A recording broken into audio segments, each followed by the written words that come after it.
Hi friends! Telangana రాష్ట్ర రైతులందరికీ అందరిపై శుభవార్త. రైతు బంధు డబ్బులు, రైతు భరోసా డబ్బులు, మరి అలాగే రైతు బంధు అయితే బంద్ అయిందండి. మరి రైతు భరోసా డబ్బులు ఎప్పుడు ఇస్తున్నారు? అలాగే రుణమాఫీ డబ్బులు ఎప్పుడు మాఫీ చేస్తున్నారు?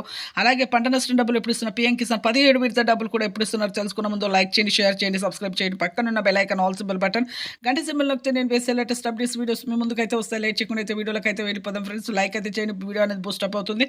ఇక్కడి నుంచి అయితే రైతు భరోసా వచ్చే వానాకాల సీజన్లో ఎకరానికి 7,500 చొప్పున అయితే 5 ఎకరాల వరకు అయితే ఇవ్వడం జరుగుతుంది.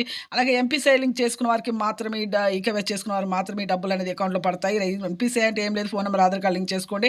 అలాగే రుణమాఫీ డబ్బులు అయితే డిసెంబర్ 9, 2023 సంవత్సరంలో ఎవరైతే రుణాలు చేశారో వారికి మాత్రమే ఇక మాఫీ చేస్తామనేసి అయితే చెప్పడం జరిగింది. పీఎం కిసాన్ 17 విడత డబ్బులు కూడా రూ. 2,000 అయితే రావడం జరుగుతుంది. అలాగే పంట నష్టం డబ్బులు కూడా మీకు రూ. 10,000 అయితే రావడం జరుగుతుంది. రైతు భరోసా డబ్బులు రావాలంటే ప్రతి ఒక్కరు పంటలైతే మీరు పండించాలండి, సాగు చేయాలి భూమి అనేది. అప్పుడైతే మీకు డబ్బులైతే పడతాయని చెప్పడం జరుగుతుంది. రాళ్ళు, రప్పలు, గుంటలు ఉన్నా కూడా పొలం సాగు చేయకపోయినా కూడా రావండి వెంటనే.